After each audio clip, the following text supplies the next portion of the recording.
ये केवल एक गीत की वर्षगांठ नहीं है,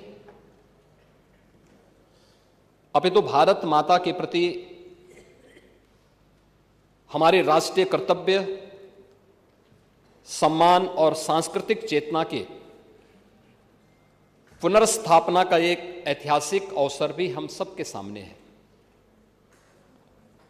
वंदे मातरम का सम्मान न केवल एक भावनात्मक अभिव्यक्ति है, अपितु हमारा अपने संवैधानिक मूल्यों के प्रति राष्ट्रीय कर्तव्यों का बोध भी हम सबको कराता है। यह राष्ट्र की आत्मा, संघर्ष और संकल्प का भी प्रतीक है। महोदय, जब वंदे मातरम अपनी रजत जयंती मना रहा था, तब देश में ब्रिटिश हुकूमत थी।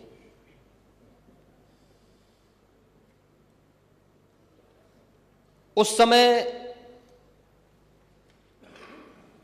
वंदे मातरम की रचना जब की गई थी, यह वह कालखंड था जब भारत की प्रथम स्वातंत्र समर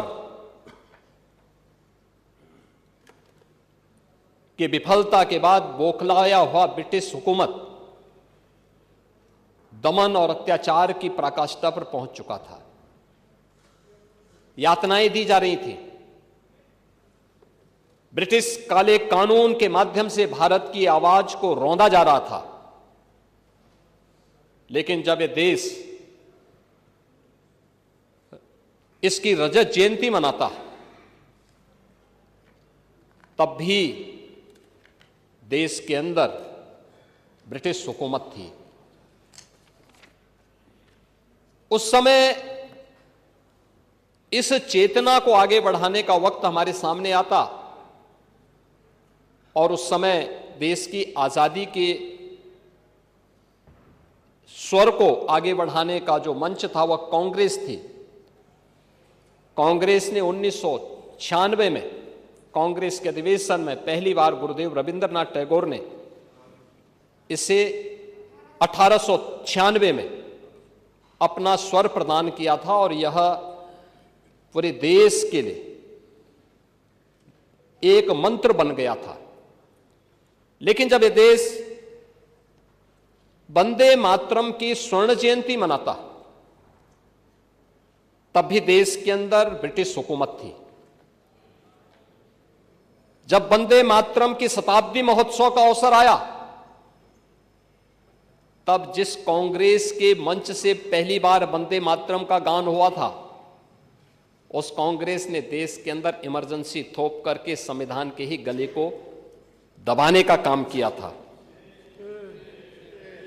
आज 150 वर्ष जब वंदे मातरम के पूरे हो रहे हैं, तब हम आभारी हैं प्रधानमंत्री मोदी जी के, जिनके नेतृत्व में आज पूरी दुनिया के अंदर भारत पूरे आत्मविश्वास के साथ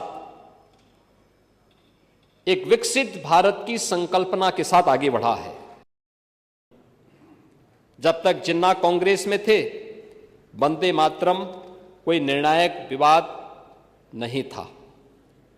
कांग्रेस छोड़ते ही जिन्ना ने इसे मुस्लिम लीग की राजनीति का औजार बनाया और गीत को जानबूझ करके सांप्रदायिक रंग दिया।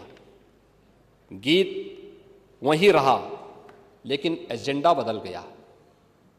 15 अक्टूबर 1937 इसी लखनऊ से मोहम्मद अली जिन्ना ने वंदे मातरम के विरुद्ध नारा बुलंद किया और उस समय कांग्रेस अध्यक्ष पंडित जवाहरलाल नेहरू थे। 20 अक्टूबर 1937 नेहरू जी ने सुभाष चंद्र बोस जी को पत्र लिखा और कहा कि इसकी पृष्ठभूमि मुस्लिमों को असहज कर रही है।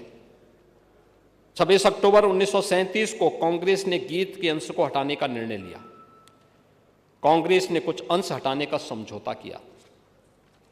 इसे सद्भाव कहा गया, परंतु वास्तविकता यह तुष्टीकरण की पहली आधिकारिक मिसाल थी।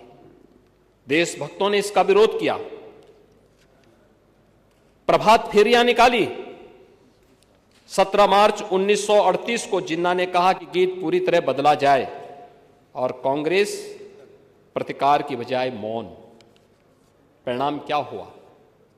मुस्लिम लीग का दुस्साहस बढ़ता गया, अलगाववाद की धार तेज हुई, सांस्कृतिक प्रतीक पर पहला समझौता हुआ और उसने देश के दुर्भाग्यपूर्ण विभाजन की नींव डाली। यानी भारत के विभाजन की दुर्भाग्यपूर्ण नींव वहां से, जब हमने तुष्टीकरण के सामने राष्ट्रभक्ति को पूरी तरह कैद करके रखने का दुस्साहस किया, उसकी कीमत किस रूप में चुकानी पड़ी थी, हर भारतीय जानता है।